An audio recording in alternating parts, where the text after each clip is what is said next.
O'zbekiston Davlat xoreografiya akademiyasi Urganch filiali tashkil etilganligiga hali endigina 4 yil bo'ldi, lekin mana shu manzilga turli hududlardan yoshlar qiziqish bilan ta'lim olishga kelishadi. E'tiborli tomoni mana shu manzil ko'plab yosh iste'dodlarni kashf etishiga zamin yaratmoqda. Aynan bugungi reportajimiz rakurs qahramonlar ham ana shunday iste'dodli yoshlar.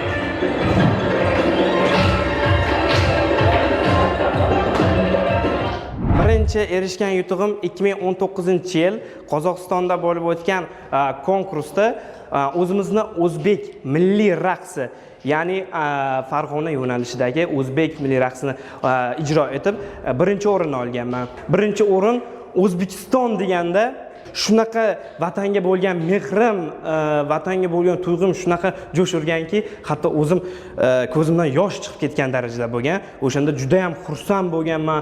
Aynan shu sohani tanlaganimdan juda ham faxrlanganman. 2020-yil yana Qozog'istonda Shimkent shahrida konkurs o'tkazdi. U ham xalqaro konkurs bo'ldi. Oliy o'rinni qo'lga kiritdim. Men sahnada ijro qilyapman. Kuzatuvchilar esa menga qo'shilib ijro qilyapti. Maqolalar to'plami tanlovidan ham birinchi o'rin va ya'ni yurt faxri ko'krak nishoni sohibiga aylandim. Mana shu kungacha erishgan yutuqlarimdan biri Qirg'iziston Respublikasida bo'lib o'tgan xalqaro tanlovlar. U yerda Qoraqalpoq raqsini ijro qilib, birinchi o'rinni qo'lga kiritdim va Afyun, Kipr shaharlariga yo'llanma oldim va sentyabr oyida Afyon shahrida, ya'ni Turkiya mamlakatiga borib, Zafar festivalida qatnashib, u yerda tashakkurnomalar bilan taqdirlandim. Albatta, bu yutuqlarning orqasida kuchli mehnatlar yotibdi.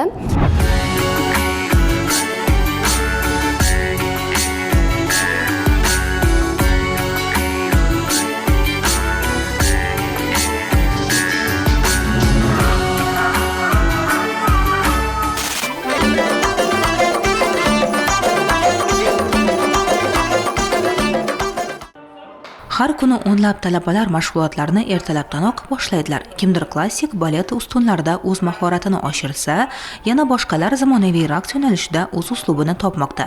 Ustozlar har bir harakatga e'tibor berishadi, chunki raqs nafaqat jismoniy mashq, balki tinimsiz mehnat va ichki intizomni talab qiladigan san'atdir. E'tiborli tomoni, raqs san'atini o'zining hayot namunasiga aylantira olgan haqiqiy iste'dodlar kashf etilmoqda. San'atga odam hech qachon adashib kelib qolmaydi. Chunki san'at odamni ichidan chiqadi. Yurakdan yurakka yetkazib berishimiz kerak. Nima uchun men Urganch filialini tanladim? Chunki bu yerda Xorazm raqsining qir sirlarini ichidan o'rganish uchun va bu yerda Gavhar Machakova ustozimga shogird tushish uchun 9 ta lazgini, 3 ta lazgisini o'rganganman. Maqsadlarimdan biri 9 ta lazgini hammasini o'rganib, ustozlarimdan yaxshi bilimlarimni olib, kelajakda yutuq inson bo'lish. Lazgi raqsi UNESCO tomonidan insoniyatning nomoddiy madaniy merosi ro'yxatiga kiritilgan. Xorazm raqsida quvonch, ozodlik, mehr-oqibat va hayotchanlik ruh mujassam. Ana shunga ko'ra, raqs nafaqat san'at namunasi, balki xalqning madaniy o'zligini ifodalovchi yuksak qadriyat sifatida qadrlanadi. Talabalarning asosiy maqsadi Xorazm raqs san'atini a'lo darajada egallash. Shu yo'lda tinmay mashq va izlanishlar olib borishadi.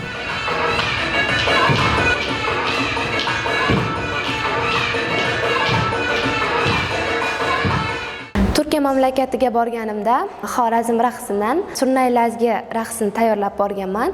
U yerda bizdan tashqari 15 ta mamlakat qatnashgan Zafar festivalida. Hammasi hayron qolgan, qaysi mamlakatni kiyimi, ayniqsa bosh kiyimga ko'proq e'tibor qaratgan, qiziqib kiyimimga, hammasi men bilan rasmga tushib va Surnay lazgisini ijro qilganimda hammasi tasanno bo'lib qolgan.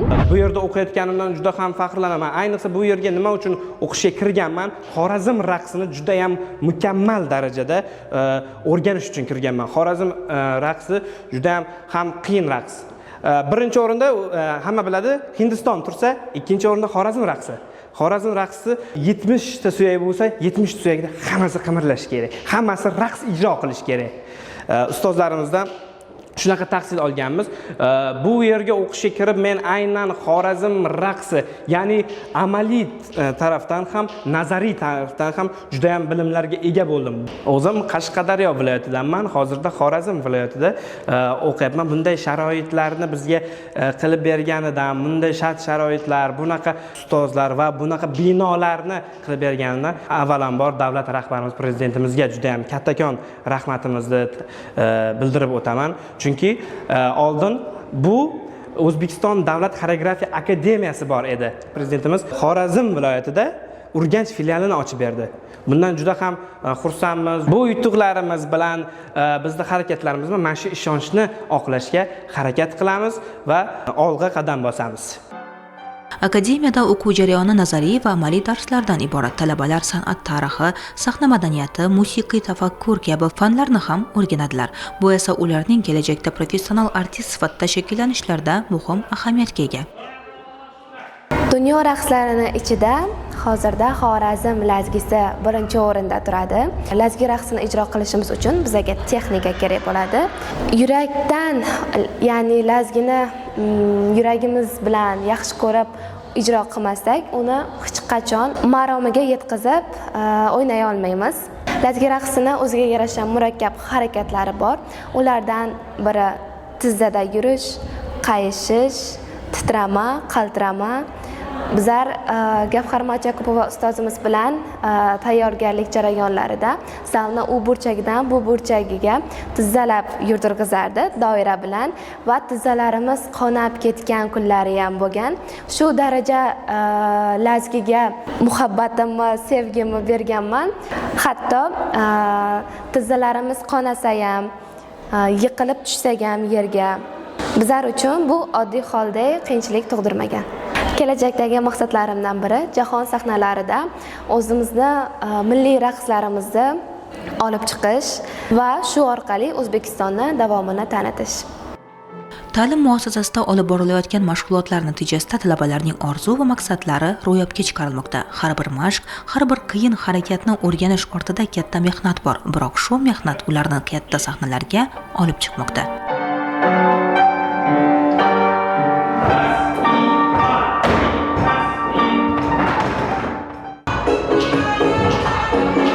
Aynan san'at va madaniyat orqali mamlakat dovrug'ini jahonga ham yoyish mumkin. Aynan bu yerdagi talaba yoshlarning maqsadi ham shu aslida. Qalbdan ijrolayotgan raqslar qalblardan qalblarga yetib bormoqda.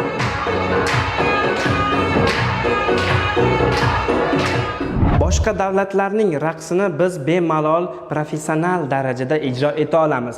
Lekin bizning mana shu o'zbek milliy raqsimizni boshqa davlatlar o'zimiznikidek professional darajada ijro eta olmaydi. Ya'ni qanaqadir kamchiliklari ko'rinadi. Nimagaki bizning raqsimiz juda ham harakatlarga boy hamda kuchli ustozlardan meros qolib kelmoqda. Biz ham kelajakdagi yoshlarga merosni o'z holicha yetkazib berishga harakat qilamiz. Xoreografiya akademiyasi faqat ta'lim maskani emas, balki raqsga muhabbat uyg'otadigan, dunyoda san'at tilida murojaat qilishni o'rgatadigan maktabdir.